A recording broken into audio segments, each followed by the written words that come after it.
और जहाज में, हवाई जहाज में, आप सोचो जिंदा आदमी कैसे जला होगा। थोड़ी देर मन लगाओ, थोड़ी देर अपने को वहां हाजिर करो कि जिंदा हमारे ऊपर पेट्रोल गिरे, हमारे पूरा शरीर जिंदा जलना, मतलब जिंदा जलना, बेहोशी में जलाते जला होश में जलना, कितना भयानक दुख, कितना भयानक कष्ट। तो वो उनके लिए नहीं है, वो हमारे लिए भी है। हम भी कभी किसी दुर्घटना में ग्रस्त हो सकते हैं, हमारा भी कुछ हो सकता है। इसलिए भगवान की शरण, भगवान का नाम जब जितना कर लो, नहीं कब यहाँ से पत्ता साफ हो जाए कुछ पता नहीं। जा रहे हैं, दिल फेल हो जाए, एक्सीडेंट हो जाए, कुछ भी, आप आराम से जा रहे हो, गाड़ी आई रौंद के चली गई। कितने ऐसे केस होते हैं, कब कहाँ कौन। अच्छा, हवाई जहाज वाले तो जल गए, लेकिन जहां हवाई जहाज गिरा वहां भी तो लोगों की हानि हुई होगी। अब वो अपने आनंद से कोई खा रहा है, कोई पी रहा है, कोई घूम रहा है, कोई बात कर, कब कहां क्या हो जाए, इसका नाम मृत्यु लोक है, बड़ा भयावह है। इसलिए भगवान का नाम जप करना अत्यंत आवश्यक है। जिन्होंने गर्भ में रक्षा की वही हमारी सर्वत्र रक्षा कर सकते हैं, दूसरे की सामर्थ्य नहीं है। भगवान का नाम जप करो और भगवान के आश्रित रहो और नाम जप करके पाप को नष्ट कर दो, नहीं बहुत दुर्गति। इसीलिए हम प्रार्थना करते हैं, शराब मत पियो, मांस मत खाओ, हिंसा मत करो, दूसरी बहन बेटियों को मत परेशान करो। नहीं, ये जब कर्म तुम्हारे सामने आएगा ना तो कुछ नहीं कर पाओगे। इस भयावह संसार में बचा सकते हैं तो भगवान बचा सकते हैं। हम चैन से जन्म लिए, चैन से मर जाएं और भगवान को प्राप्त हो जाए, यही मनुष्य जीवन का लाभ है। हमने जो शास्त्रों में पढ़ा कि जैसे बड़े गजराज के गले से माला छूट जाए, उसे पता भी ना चले, ऐसे भक्तों का शरीर छूटता है जो भगवान का भजन करते हैं, भगवान के चिंतन में आनंद में कीर्तन करते हुए भक्त घेरे हुए, शरीर छूट रहा है, जय जयकार, अंतिम मृत्यु का महोत्सव। अच्छा, लोग हमसे पूछते हैं कि जो लोग संसारिक उन्नति को प्राप्त हो रहे हैं, भजन नहीं कर रहे हैं, वो भी तो सुखी हैं। चंद मिनट के लिए, परिणाम नहीं, परिणाम उन्हीं का सुखमय होगा जो भगवान का नाम जप करते हैं, धर्म में चलते हैं, जीवों पर दया करते हैं।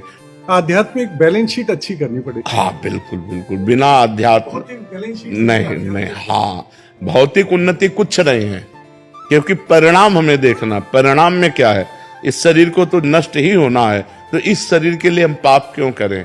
इस शरीर से हम भगवान की शरण में हो, भगवान का नाम जप करें, अच्छे आचरण करें। जी यश पंडित जी, आगे आगे। राधे राधे महाराज जी। महाराज जी, हमने आपके मुख से शरणागति के बारे में काफी सुना है और समझा भी है, लेकिन कहीं ना कहीं मन को लगता है कि मैं पूर्ण रूप से शरणागत नहीं हूँ। तो हम मन, कर्म और वचन तीनों से पूर्ण शरणागत कैसे हो सकते हैं? भगवान के पावन चरित्रों को सुनो, भक्तों के पावन चरित्रों को सुनो और नाम जप करो। नाम जप से सब ठीक हो जाएगा। नाम जप मन की गंदी बातों को निकालता है। भजन करते समय देखना, जब आप नाम जप करोगे तो गंदी गंदी बातें निकलती हैं। उसको लगता है कि यार जब हम भजन नहीं करते थे तब शांति थी, अब भजन करते हैं तो बड़ी अशांति हो रही। अशांति नहीं हो रही, मन की गंदगी निकल रही। और निर्मल मन भगवान के चरणों में लगता है, मलिन मन माया में लगता है। इसलिए नाम जप करो, भगवान के पावन चरित्र सुनो, भगवान की लीला कथा सुन करके उसका मनन करो। राम जी ने ये किया, कृष्ण जी ने ये किया, तो उस मनन से हमारे मन का मार्जन होता है, उसकी अपवित्रता नष्ट होती है। जब हम संसार की बातों का मनन करते हैं तो मन अपवित्र होता है, और जब परम पवित्र भगवान की बातों का मनन करते हैं तो मन पवित्र होता है। तो हम संतों के चरित्र, भक्तों के चरित्र, भगवान के चरित्र कहें, सुने और नाम जप करें। इससे हमारा मन पवित्र होगा, भगवान की शरण में हो जाएगा, पक्का हो जाएगा। तुम चिंता ना करो, बस नाम जप जरूर करो। फिर भी संशय बना रहे, कह रहे कि नाम जप करके भी संशय बना रहे। जब तक मलिन मन है तब तक संशय बुद्धि में होता रहेगा, और जहां निर्मलता आई तो विश्वास बढ़ता है, संशय नहीं। मम भरोस ही हरस न देना, भगवान के चरणों का पूरा भरोसा, और हृदय में कोई भी न हर्ष न शोक, बड़ा आनंदमय जीवन होता है भगवान की शरण में रहने से। कोई भय नहीं, कोई संशय नहीं। जब तक मन मलिन है तब तक संशय होता है। दृढ़ विश्वास, भगवान के चरणों में दृढ़ विश्वास हो जाता है पवित्र मन होने पर, और अपवित्र मन में संशय बना रहता है। और संशय जब तक रहता है तब तक ठीक नहीं रहता। संशय आत्मा विनश्यति, संशय ठीक बात नहीं है। दृढ़ विश्वास करो, हम भगवान के हैं, भगवान हमारे हैं, हम जैसे भी हैं अपने भगवान को समर्पित है। ये तभी आएगा जब खूब नाम जप करोगे, खूब भजन करो। ज्योति जी गुजरात से। राधे। राधे राधे महाराज जी, किसी व्यक्ति से राग, मोह या आसक्ति की भावना में क्या अंतर या भेद है? मोह, राग और आसक्ति एक ही बात है। जैसे जल, वारि, तोय, तो इसमें क्या अंतर है? जल भी उसी को कहते हैं, वारि भी उसी को कहते हैं, तोय भी उसी को कहते हैं। तो ऐसे राग, मोह, आसक्ति, ममता, ये सब एक ही आसक्ति के पर्यायवाची शब्द है। शरीर में हमारे किसी के राग हो जाता है तो उसी को हम मोह कह देते हैं, उसी को हम आसक्ति कह देते हैं। राग का तात्पर्य आसक्ति तो होता है, मोह का तात्पर्य भी आसक्ति होता है। तो ये शब्दावली शास्त्रीय है। जैसे कहीं हम जल शब्द का प्रयोग कर दिया, कहीं वारि शब्द का प्रयोग, कहीं तोय शब्द का प्रयोग कर दिया, तो बात एक ही है। वही राग है, वही आसक्ति है, वही ममता है, वही मोह है। जो भगवान से विमुख है उन्हीं में ये दोष रहते हैं। राग द्वेष इनके द्वंद्व है। राग द्वेष जो हमारे अनुकूल पड़े उससे राग हो जाता है, और जो शरीर संबंधी हैं उनसे मोह हो जाता है, और जिनसे अत्यंत सुख की आकांक्षा होती है उनमें आसक्ति हो जाती है। वो घुमा करके एक ही शब्द है। जैसे चंचल, चपलता, तो अर्थ दोनों का एक ही होता है। चपल भी वही नाम है, चंचल भी वही है। ऐसे ही। प्रियांशी जी। श्री हरिवंश। श्री हरिवंश महाराज जी मैं रोज आपको सुनती हूँ और नाम जप भी करती हूँ। जो विपरीत आचरण होते हैं भजन के, उसको भी छोड़ने के प्रयास कर रही हूँ और छोड़ दिए हैं, लेकिन खुद पर संशय रहता है जिससे पूर्ण रूप से माया नहीं छूट पाती। खुद पर क्यों संशय रहता? खुद तो भगवान को समर्पित हो गए हम। इतने बड़े बड़े साधक हैं तो प्रभु मेरी तरफ क्यों देखेंगे? और असल बात अभी प्रभु को जाना नहीं ना, किसका प्रश्न है? अभी प्रभु को जाना नहीं। प्रभु एक होते हुए भी अनंत है ना, तो तुम्हारे प्रभु अलग है। तुम्हारे प्रभु तुम्हारे साथ है, हमारे प्रभु हमारे साथ है। अलग अलग भगवान सबके साथ हैं। एक होते हुए भी अनंत है ना, तो वो अनंत रूपधारी भगवान, मेरा भगवान, मेरा पर्सनल भगवान, वो मुझे पर्सनल प्यार करता है। इसलिए हमको ये नहीं सोचना कि बहुत लोग भगवान को प्यार करते हैं तो भगवान हमें कैसे प्यार करेंगे। भगवान कोई इंसान तो है नहीं। जब अयोध्या में श्री भगवान आए 14 वर्ष वनवास के बाद, तो एक एक बच्चा बच्चा भगवान से मिलने के लिए व्याकुल था। 14 वर्ष से इंतजार कर रहे थे। तो ये हुआ कि श्री राम जी आए तो सबको लगा कि मैं अभी मिलूं। तो अमित रूप प्रगटे ते ही काला, क्षण महु सब ही मिले। एक क्षण में अनंत रूप राम जी के धारण कर लिया, सबके गले लग रहे हैं। तो भगवान एक होते हुए भी अनंत है ना। हमारे भगवान हमको प्यार कर रहे हैं, आपके भगवान आपको प्यार कर रहे हैं, सबके। तो भगवान बहुत रूप है एक होते हुए।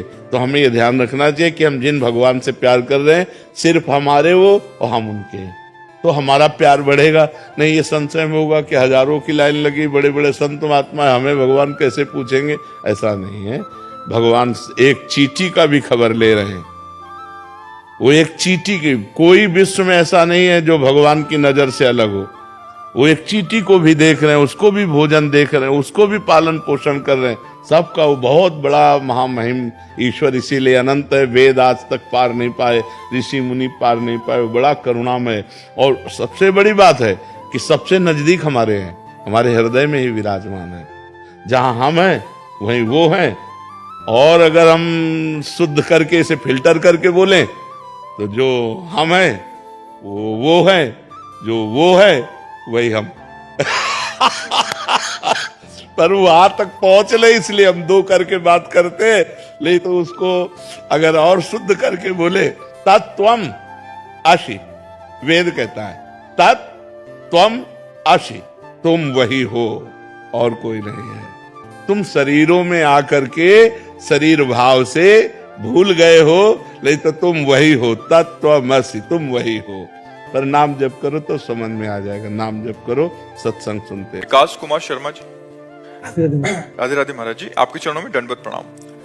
महाराज जी, स्वामी राम सुखदास जी महाराज जी का कथन है कि शरणागत भक्त को भजन करना नहीं पड़ता, प्रत्युत उसके द्वारा स्वतः स्वाभाविक भजन। तो ये तो सिद्ध पुरुष का लक्षण है। शरणागति पूर्ण हो जाना सिद्ध पुरुष का लक्षण है। अभी शरणागत है, मन हमारा, शरीर हमारा, चित्त हमारा, भोग हमारे, रिश्ते हमारे, अभी शरणागत है। शरणागत बहुत ऊंची स्थिति होती है। जिस बात को कह रहे हैं वो पूर्ण शरणागत है। मन कृष्णाकार, बुद्धि कृष्णाकार, चित्त कृष्णाकार, अहम कृष्णाकार, शरीर समर्पित, वाणी समर्पित, मन समर्पित, स्वयं समर्पित, उसे शरणागत कहते हैं। तन वांग मनोभिरमले शोभम तविवाश्रुता। श्री कृष्ण अनुकूलेन प्रतिकूलस्य विसर्जनम। प्रतिकूल एक वृत्ति भी नहीं रह गई, तो भगवदाकार वृत्ति है। तो शरणागत होने के लिए तो भजन करना चाहिए।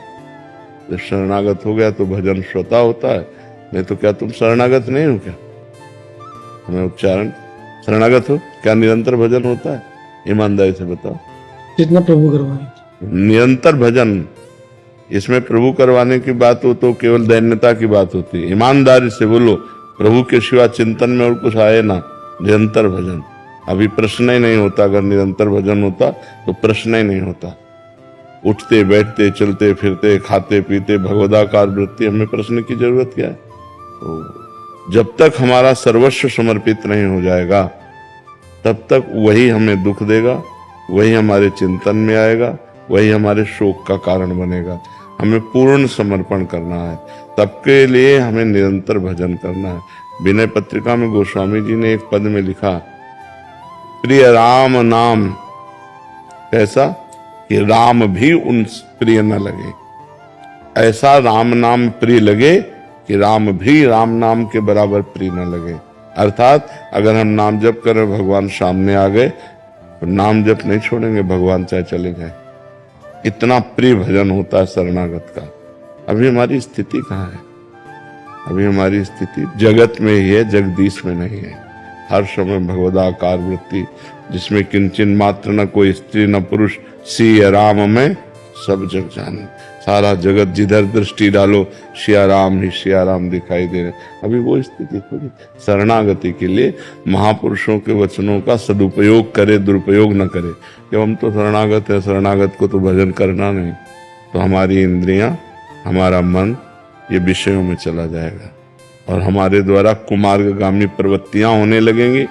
शरणागति तो दूर रही, नरक की प्राप्ति होगी।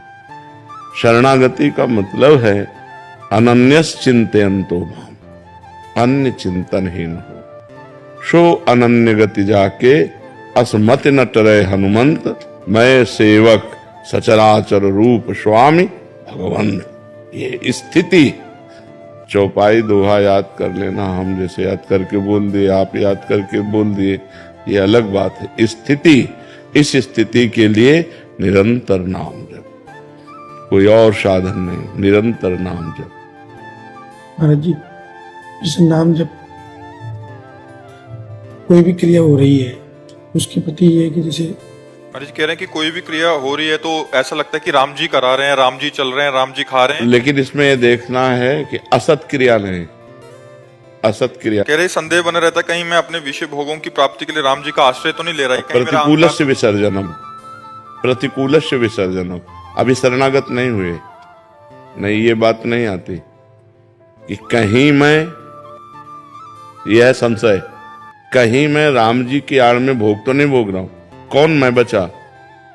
मैं कौन बचा? शरणागत कौन हुआ? मैं कहीं राम जी की आड़ में विषय भोग न कर रहा हूं, तो आपका शरीर, आपका मन, आप तो शरणागत कौन हुआ? इसीलिए हम कह रहे थे अभी कि अभी शरणागति नहीं हुई। जिस शरणागत की बात होती, जैसे चेहरा देखने से पता चल जाता है पीलिया रोग है कि नहीं है नेत्रों से, ऐसे ही पता चल जाता है शरणागति की स्थिति दर्शन मात्र से। तो इसलिए ईमानदारी से भजन करो, भगवान को भोग लगा के भगवान की सेवा पात्र शरीर में भोजन पाओ, धर्मयुक्त भोग करो। जैसे पत्नी है, परिवार है, धर्मयुक्त भोग करो, भगवान का प्रसाद समझकर, और नाथ सकल संपदा तुम्हारी, मैं सेवक समेत सुतनारी। ये सबके लिए है। मतलब आपके ना पत्नी परिवार हो तो जिसके पत्नी परिवार हो, धर्मयुक्त भोग भोगो, धर्म विरुद्ध भोगों का त्याग करो और निरंतर भगवान का नाम जप करो। बड़ा मंगलमय जीवन हो जाएगा। भगवान की शरण होना अत्यंत आवश्यक है। मेजर सौरभ पाटनी जी। राधे राधे महाराज जी। महाराज जी, 2019 में पुलवामा हमले में आतंकियों से मुठभेड़ में मुझे दोनों पैरों में गोली लग गई। 4 साल संघर्ष के बाद भी मैं चोट से उभर पाया हूं अभी, परंतु पैरों में दिक्कत फिर भी शुरू ही है। महाराज जी कह रहे हैं कि इनका कष्टप्रद और संघर्षपूर्ण जीवन रहा है, उसके बाद भी मनवांछित प्राप्ति नहीं हो रही और समस्याओं का समाधान। देशभक्ति के लिए तो पहले हम आपको प्रणाम करते हैं कि आप हमारे देश के लिए संघर्ष किए, आप दुख प्राप्त किए। बकाया जब तक हम अध्यात्म के द्वारा अपने पूर्व पापों का नाश नहीं कर देते, तब तक हमारी जो अंदर की चाहत है वो पूर्त नहीं होती। बाहरी चाहत पूर्त होना हमारे अंदर की मांग नहीं है, बात समझ लेना। क्योंकि फाइनल में जब हम यहां से जाते हैं, चूंकि हम शरीर तो है नहीं, तो शरीर यहीं छूटता है। तो शरीर के साथ जितना कमाया हुआ होता है वो सब यहीं छूट जाता है। शरीर के संबंधी यहाँ छूट जाते हैं। फाइनल में आपके पास क्या होता है? आपका किया हुआ कर्म, पाप कर्म या पुण्य कर्म। लेकिन अंदर की जो मांग है वो सुख है, वो शांति है। देख लीजिए, जिनको हम किसी वस्तु, व्यक्ति, स्थान, पद पर आरोपित करते हैं, इस वस्तु से, इस व्यक्ति से, इस स्थान से, इस पद से हमें सुख शांति मिल जाएगी, वो नहीं है। उन पदों को प्राप्त भी लोग अशांत हैं, क्योंकि हमारी पद की मांग नहीं है, हमारी आनंद की मांग है, हमारी सुख की मांग है, हमारी शांति की मांग है। शांति, आनंद ये जगत के किसी भी व्यक्ति, वस्तु, स्थान, पद, प्रतिष्ठा में नहीं है, ये परमात्मा में है। हम परमात्मा के अंश हैं। जब तक हमें परमात्मा की प्राप्ति नहीं होगी, तब तक पूर्णता नहीं होगी। नहीं तो आप तो मान लो अपने हृदय की केवल बात जानते हो। हमारे पास भगवान की कृपा से हर पद प्रतिष्ठा वाले लोग आते हैं, तो एक जन साधारण आदमी जैसे परेशान है ना, ऐसे वो परेशान है। एक जन साधारण आदमी छोटी वस्तु के लिए परेशान है, उसकी थोड़ा बड़ी मांग है, लेकिन परेशान वो भी है। परेशान वही नहीं है जिसने अपने चित्त को भगवान से जोड़ दिया है। हमारी प्रार्थना है, ये शरीर टिकेगा नहीं, आज नहीं तो कल जाएगा। वो कार्य कर लो जिस कार्य के लिए आए हो। देशभक्ति का कार्य तो हुआ, अब भगवत भक्ति का कार्य कर लो। नाम जप करो और चित्त भगवान से जोड़ दो, तो इस स्थिति में भी आप आनंदित रहोगे। जीवन को अध्यात्म में बनाओ और जितना जीवन बचा है उसे भगवान को समर्पित कर दो, तो आनंदित हो जाओगे। नहीं तो ये सुधरने वाली चीजें नहीं है। पता नहीं कितने मिनट जीवन के रह गए, पता नहीं कब कौन सी क्या घटना हमारे जीवन का अंत कर दे। इसलिए हमें हर समय नाम जप करना चाहिए। राम राम राम राम, राधा राधा राधा, हरि हरि हरि, कृष्ण कृष्ण कृष्ण। वो बचा लेंगे, वो हमारी दुखद परिस्थिति में रक्षा करेंगे। वो हमको अंदर से आनंद देते हैं ना, तो बाहर से शरीर का दुख हम झेल सकते हैं। अगर अंदर आनंद नहीं है, अंदर भी दुख है और बाहर भी दुख है, तो फिर हम झेल नहीं पाएंगे। एक जगह तो सुख मिलना चाहिए। तो अंदर के सुख का ही सुख है, बाहर के सुख का सुख नहीं है। बाहर सब वैभव दुनिया का सब, और अंदर से वो अशांत है, अंदर से परेशान है। तो फिर सबसे बड़ी अशांति है हमारी चाहत। हमारी चाहें इतनी बढ़ चुकी हैं कि उनकी पूर्ति होना असंभव है। एक पूर्ति होती, दो चाहते हैं और बढ़ जाती है। इसलिए एकमात्र भगवान। जब तक भगवान से नहीं जुड़ोगे, जब तक चित्त भगवान से नहीं जोड़ोगे, तब तक विश्राम मिलने वाला नहीं, आनंद मिलने वाला नहीं। यहां से जाना है, पता नहीं कब जाना है, कैसे जाना है। प्राण ऐसे निकलते हैं क्या? भारी कष्ट के साथ। तो इसलिए राम राम, हरि हरि, कृष्ण कृष्ण, राधा राधा जपो। तुम्हारे पाप नष्ट हो, तुम्हारा मंगल हो। बिना अध्यात्म के तुम्हारा जीवन बिल्कुल सुखी नहीं रहेगा, चाहे जो कुछ एकत्रित कर लो। ये आपका साहसी और परोपकार युक्त कार्य रहा, जो आप हमारे राष्ट्र के लिए अपने शरीर को कष्ट में डाले हैं। ये आपका बहुत बड़ा सुकृत रहा, लेकिन इससे केवल काम नहीं चलेगा। अब आपको चित्त जोड़ना होगा श्री भगवान से, तभी परम मंगल होगा। आप हमारी बात समझ रहे हैं जी? नीतीश कुमार जी, राधे राधे महाराज जी। गुरुजी, कुछ जीवात्मा इस पृथ्वी पर जन्म लेते ही करोड़पति बन जाता है, कुछ जीवात्मा पूरा गरीब रहता है। ऐसा कौन सा पिछले जन्म का पूर्व का कर्म होता है, पूर्व का कर्म होता है। उसने दान पुण्य किए, उसने तीर्थावगाहन किया, उसने दूसरों को उपकार किया। तो भगवान स्वयं गीता जी में कहते हैं कि जो मेरा भक्त पूर्णता को प्राप्त नहीं हो पाया, भगवत प्राप्ति नहीं कर पाया, और वो वासनाओं के जाल में बंधा रहा, मेरी भक्ति करता है, दान पुण्य करता है, तो उसके अंदर कामनाएं हैं, भोगों की इच्छाएं हैं, तो फिर उसको अगला जो जन्म होता है वो श्रीमान धनवान कुलवान के यहाँ जन्म होता है, और भरपूर वासनाओं की पूर्ति की सामग्री होती है। और मेरी कृपा से वहां जन्म लेने पर भी वो भोगों में फंसता नहीं, उसकी पूर्व की साधना उत्थान करती है, और वो भजन में तन्मय होकर के समस्त भोगों का त्याग करके दूसरे जन्म में मेरे को प्राप्त कर लेता है। उसे योग भ्रष्ट कहते हैं। तो जो पुण्यात्मा पुरुष होते हैं वो ऐसे जन्मते हैं कि सब सुख सुविधाएं ऐसे हैं, और वहां जन्म लिया और उनको सत्संग मिला, और वो उन सब भोगों से वैराग्य प्राप्त करके भगवान को प्राप्त। महाराज जी, कुछ ऐसा भी होता है कि पूरा जीवन ऐसे ही निकल जाए उसी भोगों में? वो केवल पुण्यात्मा होते हैं, भजनानंदी नहीं होते। उनका भगवान से भजन से संबंध नहीं है। उन्होंने दान पुण्य किया है, बहुत वृद्ध जनों की सेवा की, तीर्थावगान किया, भक्ति नहीं की, तो फिर पूरा जीवन भोगों में व्यतीत हो चला जाएगा। वो ऐसे नष्ट जीवन माना जाता है, इसे कोई महत्वपूर्ण जीवन नहीं माना जाता। महत्वपूर्ण जीवन माना जाता है जो भगवान से जुड़ा हुआ होता है, उसी का जीवन महत्वपूर्ण है। जिन हरि भगति हृदय नहीं आनी, जीवित सौ समान ते प्राणी। इस मनुष्य जीवन की मान्यता है, हरि भज छान नमान नरतन को, मति बंछय रे मति बंछय तिल तिल धन को। ये मनुष्य जीवन का जो मान है, इस मनुष्य जीवन की जो महिमा है, वो भगवान के भजन की है, ना कि धन की। धन कोई महत्वपूर्ण बात नहीं, महत्वपूर्ण बात है भगवान से चित्त जुड़ा है कि नहीं जुड़ा है, ये बात है। पंडित विजय शर्मा जी, अजमेर से। राधे राधे।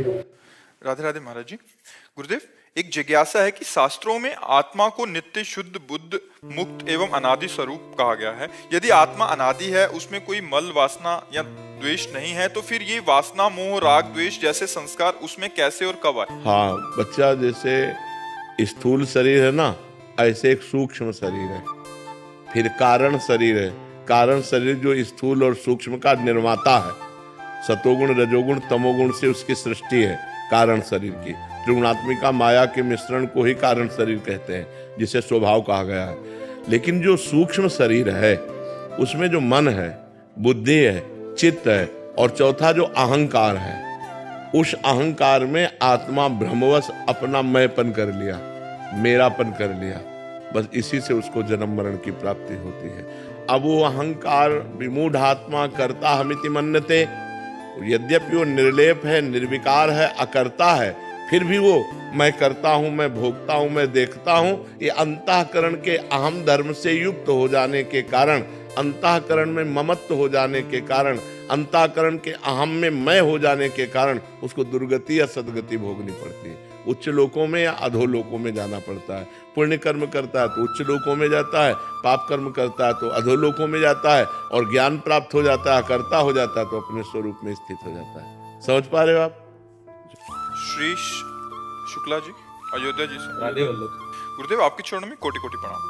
गुरुदेव, अंतरात्मा की आवाज और कामना जनित मन की आवाज को कैसे पता करें कि अंतरात्मा परमात्मा की आवाज कौन सी है विकट प्रतिकूल परिस्थिति में? जो अंतरात्मा शास्त्र प्रमाणित आदेश करे वो तो अंतरात्मा की आवाज है, और जो इंद्रियों को लेकर भोगों की इच्छा प्रकट करे वो मन की आवाज है। जैसे आप किसी स्त्री की तरफ हेरे तो अंदर से आएगा गलत है, क्योंकि शास्त्र आज्ञा करता है पर स्त्री की तरफ दोष दृष्टि से नहीं देखना चाहिए, तो अंदर से आज्ञा गलत है, ठीक नहीं है।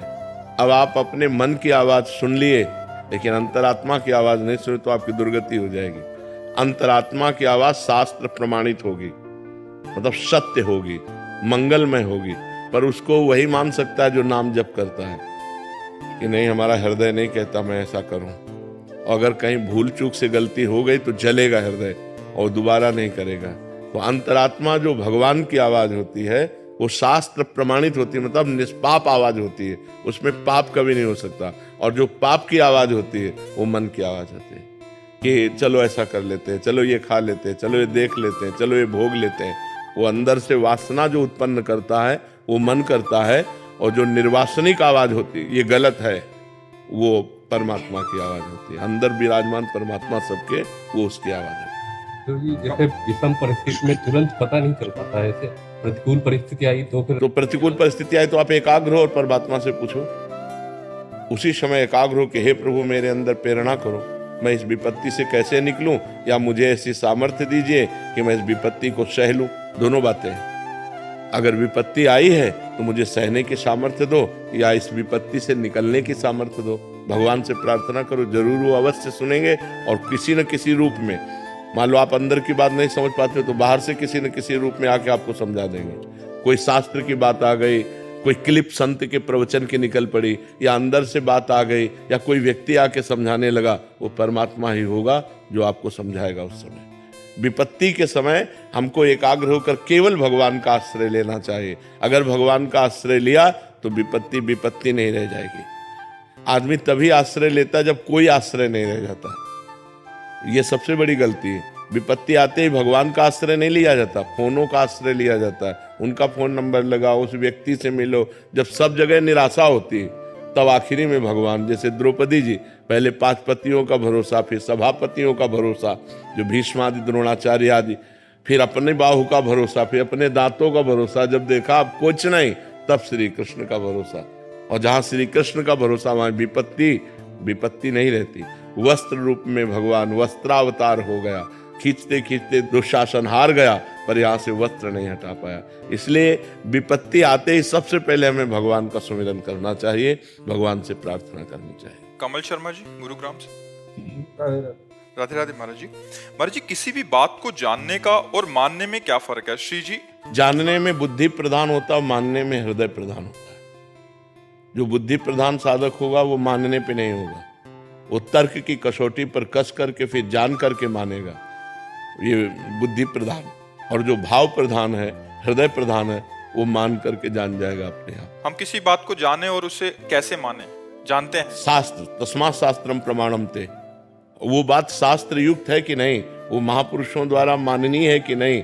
ऐसा नहीं कि हम अपने बुद्धि कसौटी में कस लिया और वो बात हाँ हो गई तो हम उसे करेंगे, नहीं। तस्मात् शास्त्रम प्रमाणम ते कार्य अकार्यो व्यवस्थितो।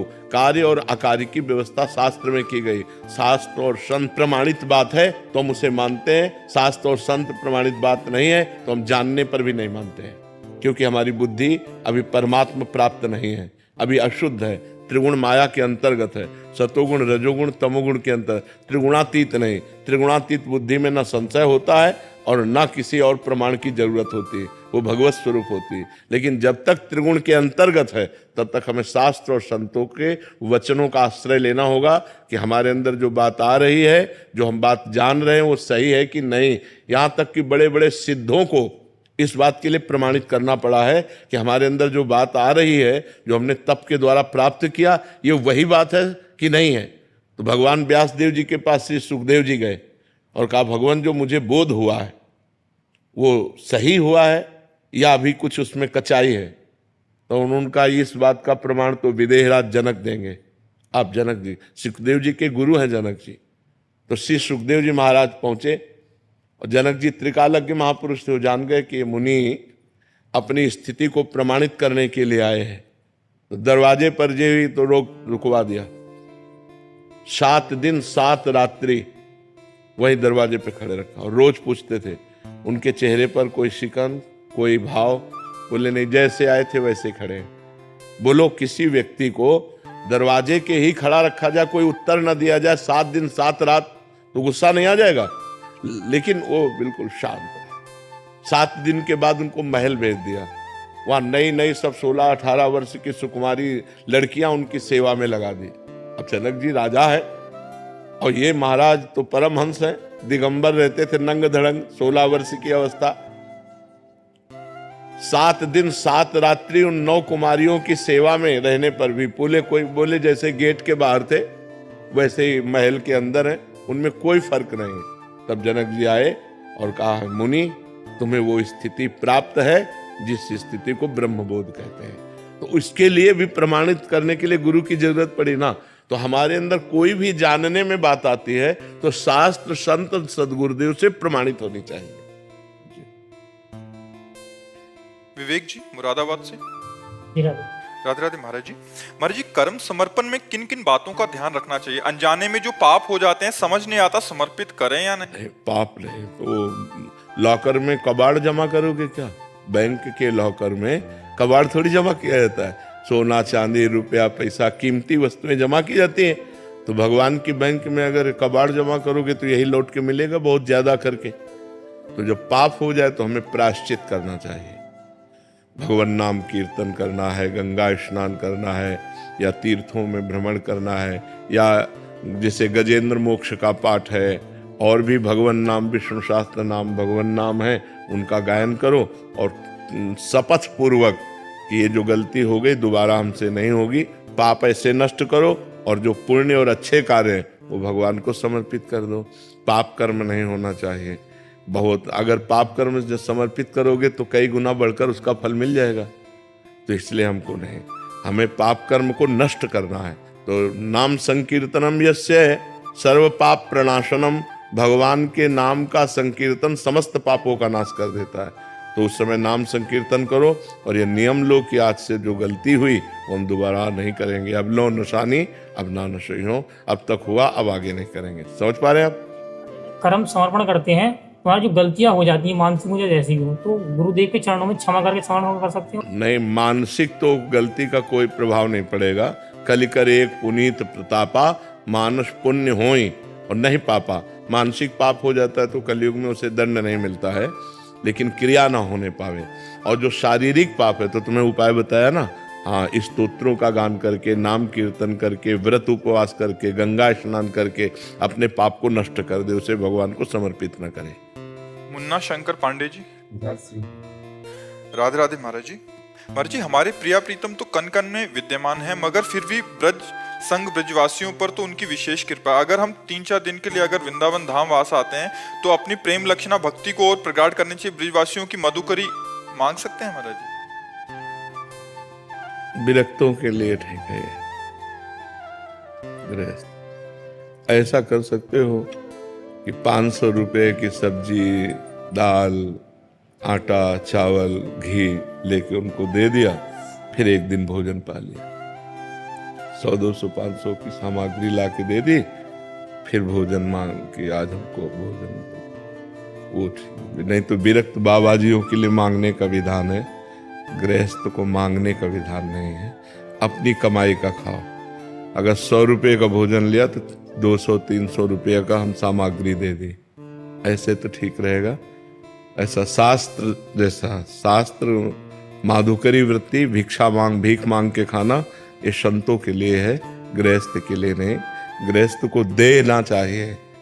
आप गृहस्थी में रहते हैं तो धाम आए, 4 ब्रजवासियों के घर 1-1 किलो आटा दे दिया ऐसा, और फिर 4 रोटी ले ली तो चलेगा, लेकिन ऐसे नहीं। समझ पा रहे ना? ऐसे नहीं। डॉक्टर मनीष शर्मा जी। महाराज जी, आप कह रहे हैं कि आप एक प्लास्टिक सर्जन हैं। महाराज जी, एक्सीडेंट और गंभीर रूप से जले हुए मरीज जिनका बचना असंभव सा हो जाता है, उनके उद्धार के लिए महाराज जी मैं क्या प्रयास कर सकता हूँ? नाम जप करते हुए, और उनको नाम जप दे दिया कि औषधियों से तो आपका हम रक्षा नहीं कर पाए आपकी, लेकिन भगवान नाम 100, 200, 500 जो जपे वो दे दिए जाओ, ये तुम्हारा उसका पक्का मंगल होगा, पक्का मंगल होगा। भगवान का एक नाम भी अगर किसी को दे दिया जाए तो भारी पड़ जाता है। एक नाम भी रजिस्टर में, मान लो उसने तो जपा नहीं लेकिन हमने ट्रांसफर कर दिया। जैसे हम पैसे ट्रांसफर कर सकते हैं किसी को भी, अगर हमारे सरकारी बैंक में पैसे हैं तो हम किसी को भी ट्रांसफर कर सकते हैं। ऐसे पुण्य है, नाम जप है, भगवत आराधना है, अनुष्ठान है।